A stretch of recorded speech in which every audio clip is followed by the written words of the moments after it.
မင်္ဂလာပါရှင်ကျွန်မကတော့မြန်မာကျွမ်းကျင်ဆရာမတယောက်ပဲဖြစ်ပါတယ်ကျွန်မဒီနေ့ပြောပြချင်တဲ့အကြောင်းအရာလေးကရေဒိန်ဆိုတာလုံးဝကြီးပျောက်ကင်းနိုင်သလားဆိုပြီးလာမိထားလို့ပါရေဒိန်ဆိုတာကလုံးဝကြီးပျောက်ကင်းသွားအောင်လို့ကုသလို့တော့မရပါဘူးဒါပေမဲ့ပူဆူလို့မသွားအောင်ရေပေါင်းကိုထိန်းညှိပေးဖို့လိုအပ်ပါတယ်ရေပေါင်းထိန်းညှိဖို့အတွက်ဆိုရင်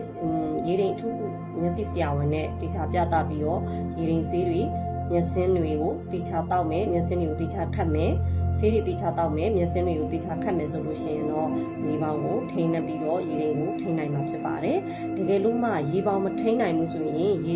ဘာဖြစ်လာမလဲဆိုလို့ရှိရင်တော့ကျမတို့ရဲ့မျက်လုံးမှာရှိတဲ့အမြင်အာရုံကြောဆိုတဲ့ optic nerve ဒါမေပျက်စီးသွားပါလိမ့်မယ်ပျက်စီးသွားပြီးတဲ့နောက်မှာဘာဖြစ်သွားမလဲဆိုတော့ကျမတို့အမြင်အာရုံကွဲသွားပါမယ်အဲ့တော့အဲ့လိုတွေမဖြစ်အောင်မလုပ်လို့ရလဲဆိုတော့ဆရာဝန်နဲ့ follow up တေချာပြဖို့လိုအပ်ပါတယ်လိုအပ်ရင်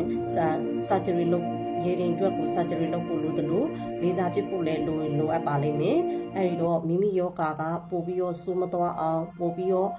ဒီမျက်လုံးအမြင်အာရုံပျက်စီးမသွားအောင်ဘာလို့ဖို့လိုအပ်လဲဆိုလို့ရှိရင်တော့တစ်နှစ်တစ်ခါပဲဖြစ်ဖြစ်6လတစ်ကြိမ်ပဲဖြစ်ဖြစ် visual field အမြင်ကွင်းပေါ့နော်ဘယ်လောက်ဒီမြင်နေသေးလဲဘယ်လောက်ဒီဆိုးဝါးသွားပျက်စီးသွားနေပြီလဲဆိုတာကိုသိဖို့အတွက် visual field ဆိုတဲ့ test ကိုလည်းဆက်ဖို့လိုအပ်ပါတယ်အဲ့ဒါကတော့ eye reading specialist ဆရာဝန်ကညွှန်ကြားပါလိမ့်မယ်နော်လိုအပ်တယ်ဆိုလို့ရှိရင်တော့